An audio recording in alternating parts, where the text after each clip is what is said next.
Welcome back to the Deep Dive. If you're like most people, you're probably drowning in headlines every single day. Geopolitical conflict, dizzying new tech, economic stuff that's hard to track. We get it. And our mission here is to take that mountain of information, filter it for you, and deliver the essential knowledge you actually need to be, well, truly informed. Today's deep dive is into a really compelling stack of sources. We're looking at the intense global turbulence we saw unfolding in January 2026. This moment just feels exceptionally fraught. From massive political uprisings in the Middle East all the way to, immediate ethical reckonings in Silicon Valley. But we aren't just reading the headlines today. Our analysis is grounded in a specific and, I think, a really profound lens. That's right. The sources we've synthesized for this, they take a unique and, I'd say, critical perspective. We're not just documenting the facts of these geopolitical shifts, the troop movements, the currency fluctuations. We're examining them through a lens of profound spiritual and moral context. Specifically, we're anchoring our entire analysis in this powerful idea of divine sovereignty. It's this idea that asserts ultimate accountability for human action and guides the rise and fall of nations. And that framework sounds absolutely essential because I think traditional analysis so often leaves you feeling like we're just spinning in chaos. Yeah. So if we're viewing these events through the framework of an ultimate authority, that changes everything. So to anchor us, we're unpacking major crises in Iran and Ukraine, this monumental shift in U.S. foreign policy, the withdrawal from, 66 international bodies? 66, yeah. And the immediate ethical storm facing AI, driven by that Grok deepfake controversy. And to give these events meaning, beyond just sensational headlines, we have to start where the source material dictates. We have to start with the core foundation, the supreme reality that all dominion and authority belong ultimately to Almighty Allah. That foundation is what allows us to move past just recording events and toward discerning their deeper significance, fostering insight, and critically guiding our own response in a world that desperately needs both justice and mercy. Okay, so let's unpack this foundational concept because it really is the bedrock of this whole deep dive. Why is starting with this idea of ultimate divine sovereignty so crucial for understanding global upheaval, especially for an audience that might be more accustomed to, political realism or purely secular frameworks? It's a profound departure from those frameworks, and that's precisely where its power lies. If we rely solely on political realism, we just have to accept that history is nothing more than brute power plays. The strong do what they want, the weak suffer what they must. Exactly. And that leaves no space for objective morality or, frankly, any hope for real justice. The source material argues completely against that kind of fatalism. It states that we can't view history as just a series of random accidents dictated by human will or economics. The ultimate truth is that every pulse of history beats within his command. But hold on a second. For a lot of people listening, that might sound like fatalism itself. If God has ultimate control, doesn't that sort of negate human effort or responsibility? Doesn't it let leaders off the hook? That is such a vital clarification, and it really gets to the genius of this spiritual framework. Divine sovereignty, as it's understood here, is the absolute opposite of fatalism. It doesn't mean human action is irrelevant. It means human action is ultimately consequential. If we accept that dominion is divine, then any human authority, a ruler, a government, a CEO, it's merely delegated authority. Delegate. So it's temporary. It's temporary, it's conditional, and most importantly, it's subject to absolute external accountability. This perspective just shifts the entire analysis. We move away from seeing a leader as an ultimate power, and we recognize that every human being, high or low, is accountable to the divine judge alone. So instead of analyzing the world just through the lens of material power, who has the biggest army, who has the most money, we're analyzing it through a struggle of moral consequence. Precisely. When we view history this way, the suffering of peoples, the rise of tyrants, the collapse of empires, they become profoundly connected to moral outcomes. The sources note that the intense global events we're looking at, they signal a world that is, desperately seeking justice and dignity and truth. But it remains entangled in what the sources call the interplay of power, pride, and human frailty. So global upheaval isn't just an external political problem. No, it's often a reflection of an internal moral rot. A collective failure to live up to the responsibilities that come with that delegated authority. That sets a profoundly high bar.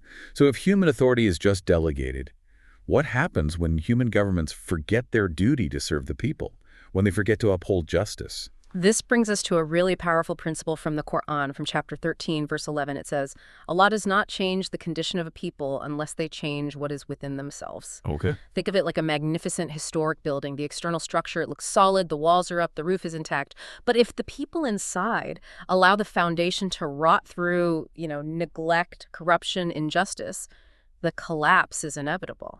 So the external upheaval, the political collapse, the economic crisis is a tangible manifestation of that internal spiritual and ethical condition. It's not just bad luck. It's the ultimate consequence of collective choices. When a society is characterized by injustice, by hardening hearts, unchecked authority, corruption, it systematically creates the conditions for its own breakdown. This framework emphasizes that true dominion isn't about conquering others. It's about conquering the temptations of pride and selfishness, and aligning one's conduct with moral principles. This spiritual foundation gives us the ultimate why for these events. They are the inevitable results of departing from the principles of justice and mercy that flow from the divine command. And that realization that every single person is held to that bar of accountability is a really powerful transition point. It explains why we see such volatile, dramatic consequences when that accountability is forgotten. Indeed. And we now see this principle being tested in real time, starting with an immediate case study: the brutal suppression of human outcry in Iran. Okay, let's connect this principle of ultimate accountability directly to that geopolitical flashpoint. The sources detail a classic case of raw state power confronting its people: Iran. We're looking at this nationwide defiance that just seemed to erupt. What were the specific triggers that ignited this? Well, as is so often the case, the initial spark was basic material suffering. The protests were triggered by intense, really unbearable economic hardship. We're talking rampant inflation, widespread poverty, just general economic anguish. But the sources show this wasn't just about the cost of bread. It never is. It never is. Economic misery, when it's persistent, it exposes the deeper failures of governance.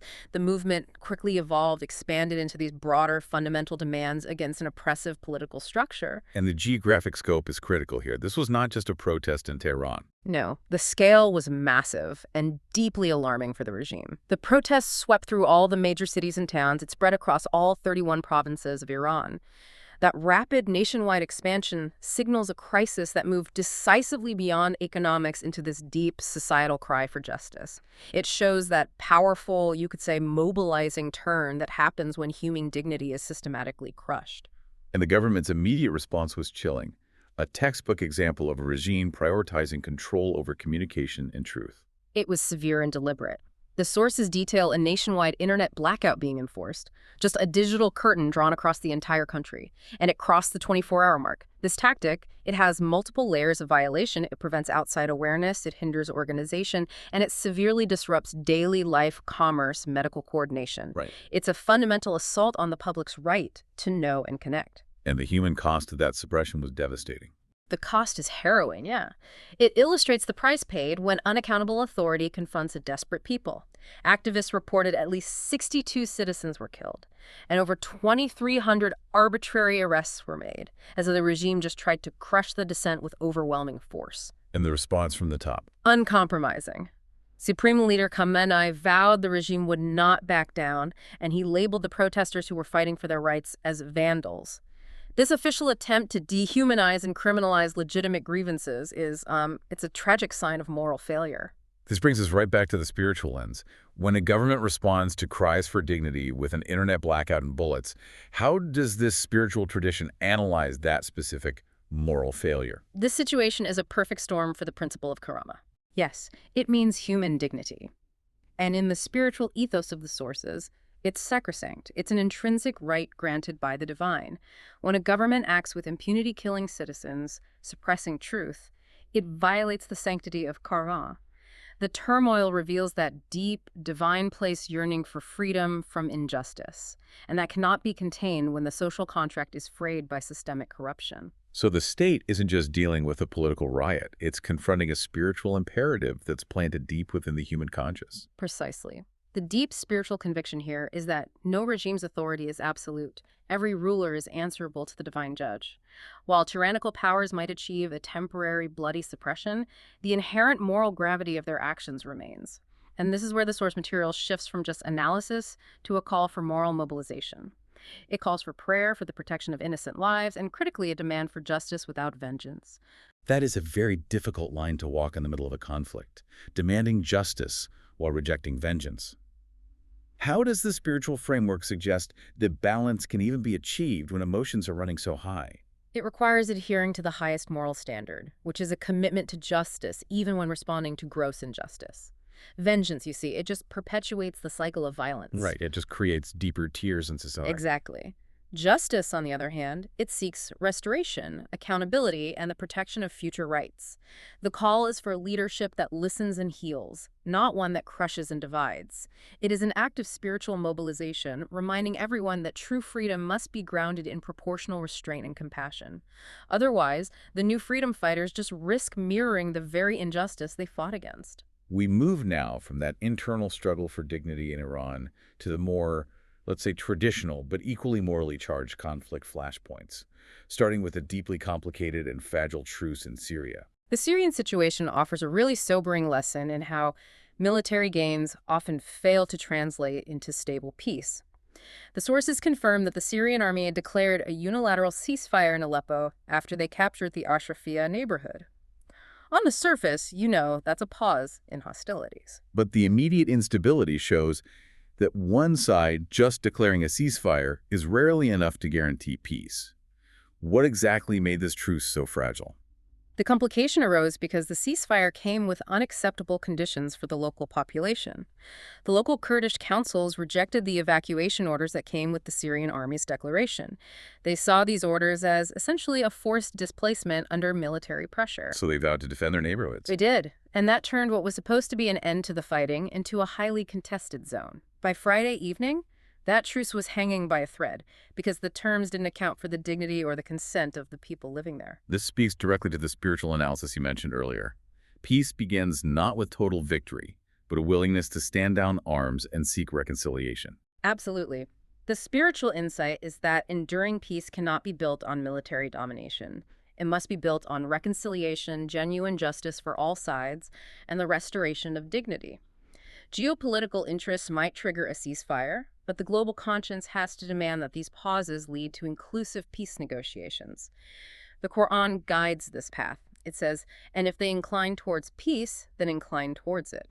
It places the onus on the party with the advantage to demonstrate the humility and moral strength required to truly seek peace, not just a tactical pause. Now let's contrast that fragile situation with the very clear, aggressive escalation we're seeing in the Russia-Ukraine conflict. The stakes there seem to be rising dramatically. The contrast is stark, yes. We're moving from a tentative local truce to blatant, high-stakes military escalation. The sources highlight a grave development. Russia reportedly fired an Oreshnik missile that landed terrifyingly close to the EU-NATO border. This isn't just internal conflict anymore, this is brinkmanship. It's calculated to test the resolve of the entire international community. And a strike near that border inevitably raises the risk of miscalculation, which is why the international reaction was so sharp. Precisely. Kyiv immediately appealed for greater international pressure, and the Czech foreign minister, Petr Masinka, was actually in Kyiv at the time. Wow. Yes, and he publicly condemned the attack as inexcusable. The location of the strike just captures the global anxiety because it directly threatens the stability of major alliances. When you apply the spiritual analysis to this kind of raw, aggressive conflict, the complete failure of dialogue, what does the source material suggest? The spiritual analysis views war not as an inevitable part of human nature, but as a profound moral and ethical failure. War reflects the failure of hearts to reconcile. It's the triumph of pride over dignity, where one nation's ambition just eclipses any empathy for the suffering of another. The source states plainly that war is ultimately the failure of human imagination to find peaceful alternatives. Every rocket that flies, every life lost, is evidence of leaders departing from that divine command to establish justice and mercy. It sounds like the highest form of mobilization, then, must be the tireless pursuit of reconciliation, even in the face of aggression. Absolutely. The spiritual framework demands a sustained, compassionate mobilization toward peace. When leaders let pride and ambition dominate, they are actively choosing destruction. The suffering that results is not random. It's the tragic, inevitable consequence of that moral choice. Moving from that kind of kinetic conflict to diplomatic power dynamics, the sources give us two completely contrasting narratives. First, a tentative move toward dialogue in Venezuela, but then immediately followed by this monumental policy of self-imposed isolation by the United States. The situation in Venezuela offers a glimmer of, let's say, pragmatic hope. The sources detail a tentative path toward reconciliation following the capture of Nicolas Maduro. In the wake of that, Venezuela and the U.S. reestablished exploratory ties. This engagement choosing dialogue, however limited, over confrontation is always a positive sign. And that diplomatic movement produced immediate, measurable results regarding the threat of military action. It did. The sources confirmed that President Trump canceled a scheduled second wave of military strikes on Venezuela, and he specifically cited new cooperation from Caracas. This just demonstrates the power of even tentative dialogue to de-escalate a crisis. The spiritual principle here is clear. Reconciliation requires balancing power with principle, respect for sovereignty, and protecting citizens' rights. But the situation in Washington shows that authority is not monolithic, even within the U.S. government. There was significant internal tension over the president's unilateral war powers. This internal struggle is crucial. It reflects the essential need for checks and balances, a form of civic accountability. The Senate voted 52-47 to advance a resolution to curb the president's military war powers in Venezuela. It would require congressional authorization for any further action. 52-47, that's a very narrow vote. It's narrow, but it's a significant bipartisan consensus pushing back against the unilateral exercise of power. It signifies that authority, even executive authority, is constantly being tested and must remain accountable. Why does that specific close vote matter so much in our discussion on accountability? It matters because it confirms that the ultimate check on human authority is not just spiritual but also structural. When 52 senators vote to demand authorization, they are upholding the constitutional principle of delegated power, the idea that no single individual has absolute, unchecked authority to initiate widespread conflict. In a moral framework, this aligns with the spiritual mandate that power must be exercised with consultation and restraint. And as always, economics plays a massive role in this shift toward dialogue. Undeniably. The sources note a clear economic component here. CEOs from major oil firms, Chevron, Exxon, Repsol, were summoned to the White House. They were there to discuss potential investments following a new $2 billion crude deal. So this underscores that while we analyze events through a moral lens, material incentives are always intertwined with policy. This tension between self-interest and moral governance leads us directly to the monumental policy shock that followed: the U.S. withdrawal from international bodies. This move seems to prioritize narrow self-interest over any sense of shared global responsibility. The scale of this action is genuinely shocking. President Trump formally withdrew the U.S. from 66 international organizations. This is not a slight diplomatic disagreement. This is a declaration of isolationism. It's a fundamental withdrawal from the architecture of global cooperation built over decades. We need to spend some time detailing what that means. The sources specify which types of organizations were targeted. Yes. The withdrawal included 31 UN entities, such as the UNFCCC, a foundational convention on climate change, and UN Women, which is dedicated to gender equality. It also included 35 non-UN bodies, like the International Solar Alliance.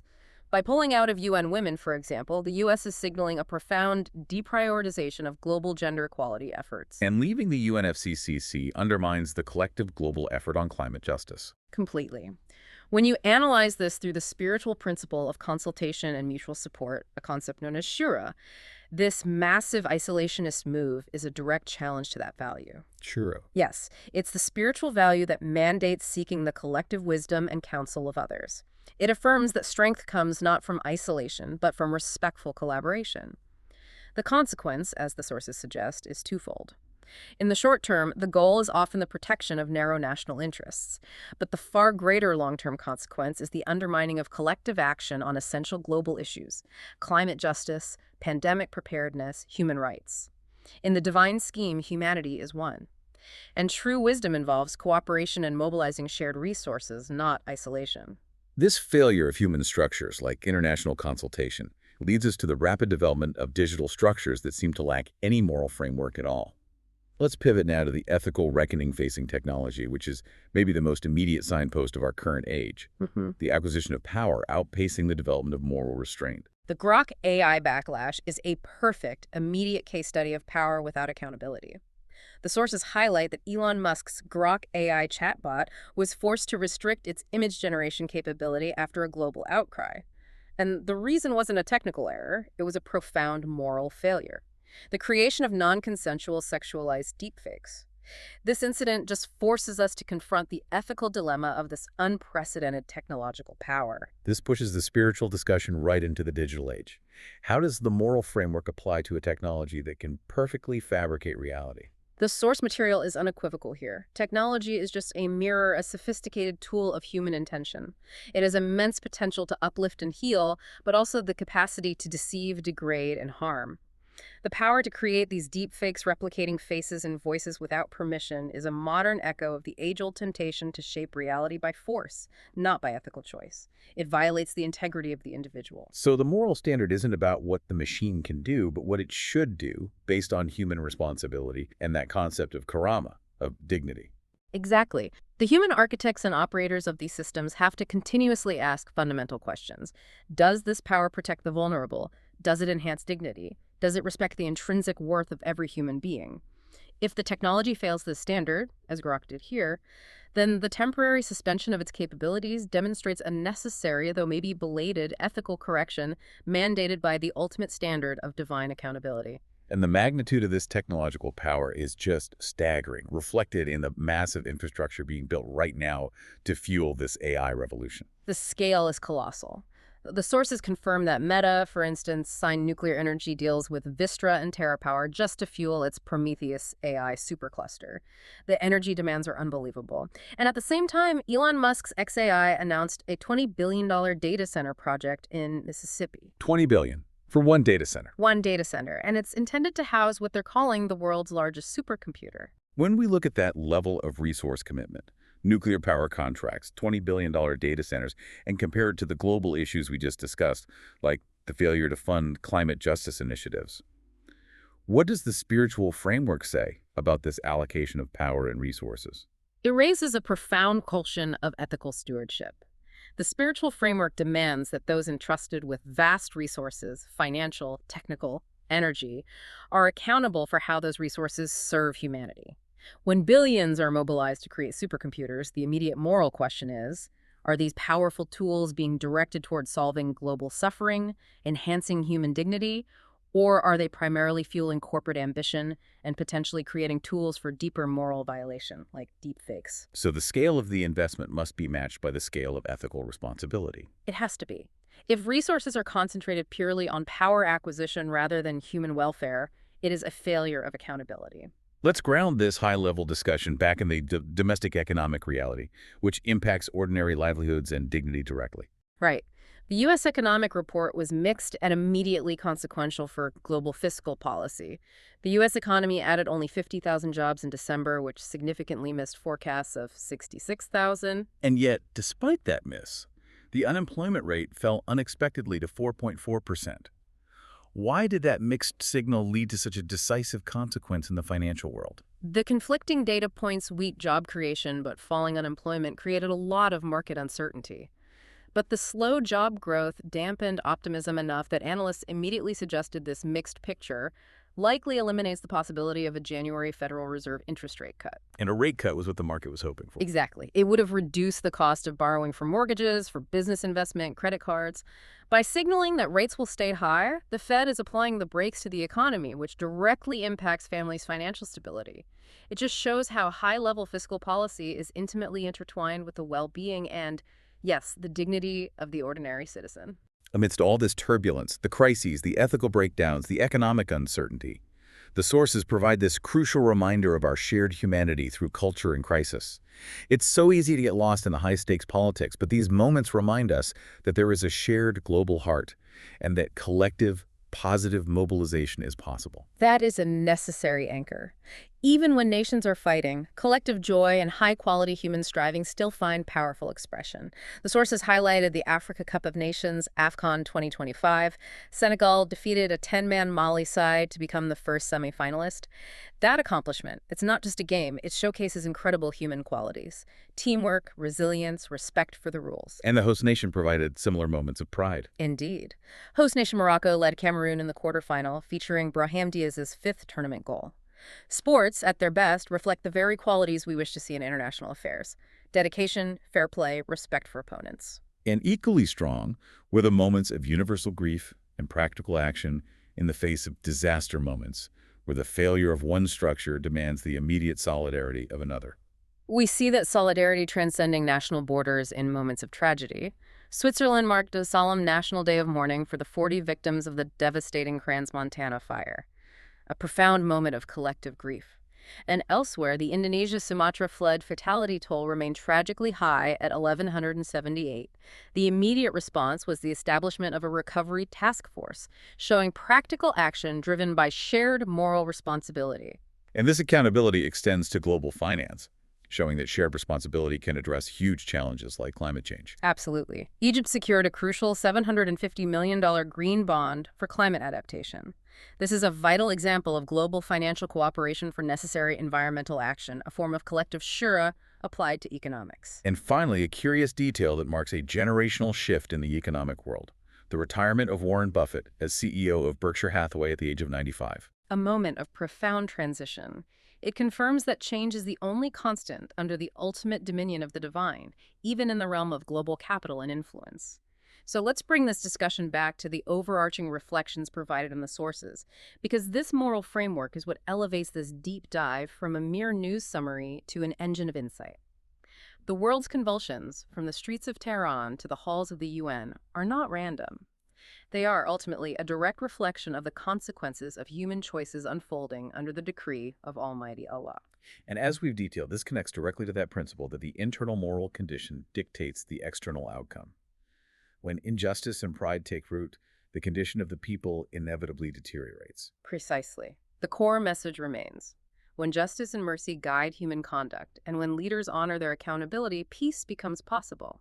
But when injustice grows unchecked, authority forgets its duty, and hearts harden to suffering, whether through deepfakes or military strikes, the social fabric inevitably tears. To summarize the key takeaways for you listening, today we saw the profound necessity of challenging injustice, rooted in the principle of karama in Iran. We explored the struggle for principled peace, contrasting the tentative truce with the stark failure of imagination and escalation in Ukraine. And we examined the moral imperative governing power, the structural accountability in that 52-47 vote, the isolationist challenge to shura in U.S. policy, and the essential ethical reckoning facing AI. Our deep reflection has to center on the nature of power itself. We must continuously renew our commitment to justice over domination and compassion that transcends boundaries.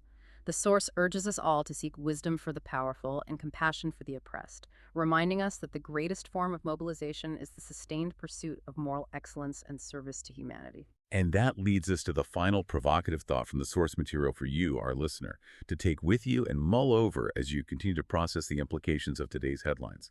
There is no power except by Allah, the exalted, the wise. He turns the hearts of rulers and the fate of peoples according to his knowledge, and between him and every soul is its destiny. The real question is, knowing that ultimate power is just, what does your destiny demand of your choices in the face of injustice? Thank you for joining us for this crucial deep dive. We encourage you to continue exploring the implications of today's events through this lens of profound accountability and spiritual insight. We'll see you next time.